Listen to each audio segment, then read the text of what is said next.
PS6 پہ آئیے Islamic segment کی طرف آپ کو لے کے چلتے ہیں. یہ ہے اسلام اور ہماری زندگی، جس میں مولانا مکان نعیمی صاحب. السلام علیکم. وعلیکم السلام. کا شبہ. اعوذ باللہ السمیع العلیم من الشیطان الرجیم. بسم اللہ الرحمن الرحیم. تمام نبیوں کے سردار حضرت محمد صلی اللہ علیہ وآلہ وسلم اور تمام مذاہب کے سردار دین اسلام کے پیروکاروں، السلام علیکم ورحمۃ اللہ تعالی وبرکاتہ. اس ٹاپک کو بہت بڑھا سکتا تھا، لیکن یہ بڑی خوشی ہوئی کہ اس ٹاپک کو نیٹ پر بھی اور ہمارے ریڈیو پر بھی بہت سے لوگوں نے بڑی دلچسپی سے جو ہے وہ سنا. آج اس کی آخری قسط ہے کہ دجال سے ہمیں بچنا کیسے ہے اور دجال کے ساتھ ہوگا کیا. میں نے بیچ میں سے کافی جدید ریسرچ جو ہے وہ چھوڑ ڈالی، اس لیے کہ اب آپ لوگ خود ریسرچ کیجئے گا. میرا کام صرف آپ کو ایک لائن دکھانا ہوتا ہے. دجال جو ہے، اس سے بچنے کے لیے پہلی بات تو یہ ہے کہ آپ سب لوگ سورہ کہف کا جو ہے وہ تلاوت سورہ کہف کی کیا کریں ہر جمعہ کو. جو حضرت ابو امامہ باہلی رضی اللہ تعالیٰ عنہ سے مروی ہے کہ رسول اللہ صلی اللہ علیہ وسلم نے فرمایا کہ دجال کی آنکھوں کے درمیان جو ہے وہ کافارہ لکھا ہوگا، جسے ہر مومن پڑھے گا. جس کسی کو دجال ملے تو اس کے چہرے پر تھوک دے اور سورہ کہف کا ابتدائی حصہ پڑھے. تو سورہ کہف کا ابتدائی حصہ تبھی پڑھو گے نا جب آپ سورہ کہف آپ کو آتی ہوگی، اس کی پہلی 10 آیات. تو آپ ہر جمعہ کو پڑھا کریں. اس کے بڑے فوائد ہیں. جو جمعہ کے دن پڑھتا ہے اگلے جمعے تک جو ہے وہ نور کے اندر ہی رہتا ہے. تو پہلا.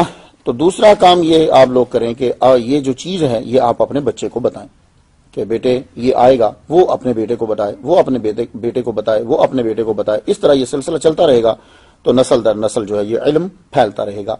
کیونکہ قیامت کی علامات میں سے ایک علامت یہ بھی ہے کہ اس کا ذکر ہی جو ہے وہ بالکل ختم کر دیا جائے.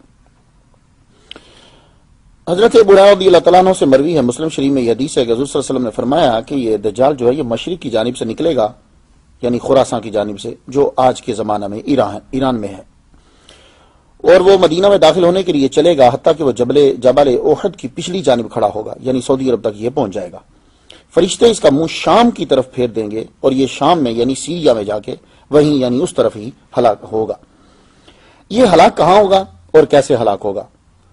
حضرت مجمع بن جاریہ رضی اللہ تعالیٰ عنہ سے مروی ہے کہ رسول اللہ صلی اللہ علیہ وسلم نے فرمایا کہ حضرت عیسیٰ علیہ السلام دجال کو باب لد کے پاس قتل کریں گے. باب لد جو ہے یہ یروشلم میں ہے اور آج بھی یہ ہے. حضرت ابو ہریرہ رضی اللہ تعالیٰ عنہ سے مروی ہے کہ رسول اللہ صلی اللہ علیہ وسلم نے فرمایا کہ مسلمان دجال کے خلاف جنگ لڑنے کے لیے تیاری کر رہے ہوں گے کہ نماز کے لیے اقامت شروع ہو جائے گی. اس وقت حضرت عیسیٰ علیہ السلام نازل ہوں گے. اور ایک روایت میں ہے کہ حضرت عیسیٰ علیہ السلام دمشق کی مشرق جانب میں سفید مینارے پر نازل ہوں گے، اور نازل ہوتے وقت ان پر 2 رنگین جبے ہوں گے اور انہوں نے اپنے ہاتھ فرشتوں کے پروں پر رکھے ہوں گے. اور ان کی صفت یہ ہوگی کہ اگر حضرت عیسیٰ علیہ السلام نے اپنا سر جھکایا تو ان کے سر سے پانی کے قطرے ٹپکیں گے، پھر اگر انہوں نے سر اٹھایا تو ان کے سر سے خوبصورت موتی گریں گے. اور کوئی کافر ایسا نہ ہوگا جو حضرت عیسیٰ علیہ السلام کی خوشبو سونگھ کر مر نہ جائے. اور حضرت عیسیٰ علیہ السلام کی خوشبو کی رفتار اس حد تک ہوگی جہاں تک ان کی نظر پڑے گی، یعنی خوشبو آپ کی بہت تیز سمیل جو ہے آپ کی جائے گی. یعنی حضرت عیسیٰ علیہ السلام کی جہاں جہاں نظر پڑے گی وہاں کے کافر مرتے چلے جائیں گے. رسول اللہ صلی اللہ علیہ وسلم نے فرمایا جب حضرت عیسیٰ علیہ السلام کے نزول کا وقت ہوگا اس وقت مسلمان نماز فجر کی تیاری کر رہے ہوں گے اور ان کے قائد اور سربراہ حضرت مہدی علیہ السلام ہوں گے، اور وہی مسلمانوں کی امامت کے لیے آگے بڑھیں گے اور نماز پڑھا رہے ہوں گے. حضرت عیسیٰ علیہ السلام نازل ہو جائیں گے تو حضرت مہدی پیچھے نمازیوں کی صف میں شامل ہو جائیں گے. یعنی کیا مطلب کہ نماز کا جب وقت ہوگا تو امام مہدی کا ظہور ہو چکا ہوگا. اس پہ انشاءاللہ الرحمن ہم اپنی اگلی قسطوں میں ڈسکس جو ہے وہ کریں گے.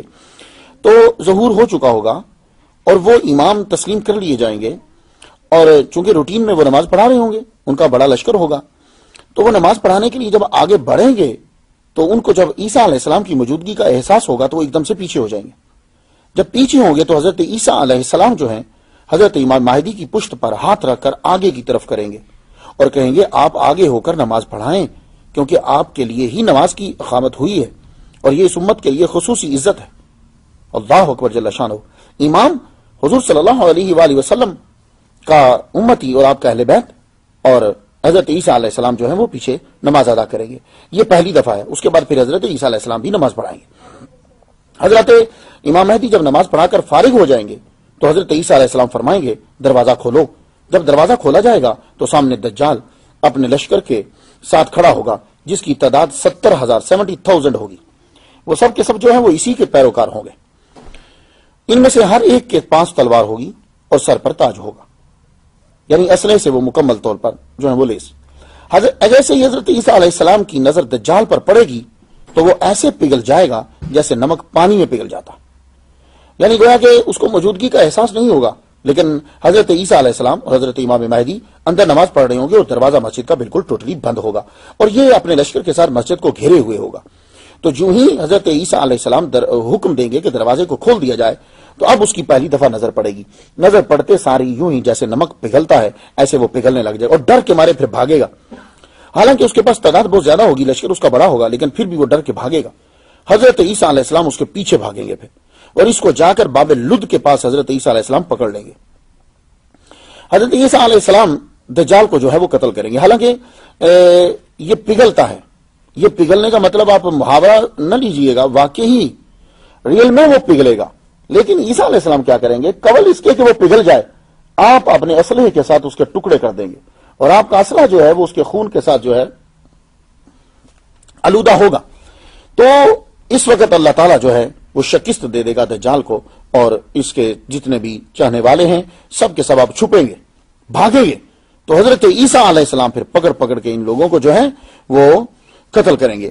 پھر حضرت عیسیٰ علیہ السلام ایک ایسی قوم کے پاس آئیں گے جنہیں اللہ تعالیٰ نے دجال کے شر سے اپنی امان میں رکھا ہوگا. تو حضرت عیسیٰ علیہ السلام ان کے چہروں سے گرد و غبار صاف کریں گے، گرد و غبار، اور انہیں ان کے جنت میں درجات کے متعلق بتا رہے ہوں گے کہ اللہ تعالیٰ حضرت عیسیٰ علیہ السلام پر پھر وحی نازل فرمائے گا. اور اللہ عیسیٰ علیہ السلام سے کہے گا کہ اے عیسیٰ، اب ایک ایسی مخلوق نکلنے والی ہے کہ جن پر تم بھی قابو نہیں پا سکو گے، تو لہٰذا تم میرے بندوں کو جبل طور پر لے چلو تاکہ وہ اس مخلوق کے شر سے محفوظ رہیں. وہ مخلوق کون سی ہوگی؟ وہ مخلوق یاجوج ماجوج ہے. اس پہ بھی ہم ڈسکس کریں گے، اب تک اس کی نالج بھی جو ہے وہ پہنچائیں گے. تو سب سے زیادہ دہشت جو ہے وہ دجال کے اوپر عیسیٰ علیہ السلام کے بعد کس کی ہے؟ وہ بنو تمیم کی ہے. ان کی بہت زیادہ دہشت جو ہے وہ اس کے اوپر ہوگی. حضور صلی اللہ علیہ وآلہ وسلم نے ہمیں ساری ڈیٹیل جو ہے وہ ہر چیز کی بتا دی ہے. تو اب یہ ہمارا فرض بنتا ہے کہ ہم یہ چیزیں آگے آپ تک پہنچاتے رہیں. میں نے 8 قسطوں کے اندر آپ لوگوں کو یہ چیزیں پہنچا ڈالی. یہ میرا منصب اور یہی میرا فرض ہے، ڈیوٹی ہے کہ میں یہ چیزیں آپ تک پہنچاؤں. اب آپ کا آگے سننے کے بعد فرض بنتا ہے کہ یہ چیزیں آپ اپنے بچے تک پہنچائیں.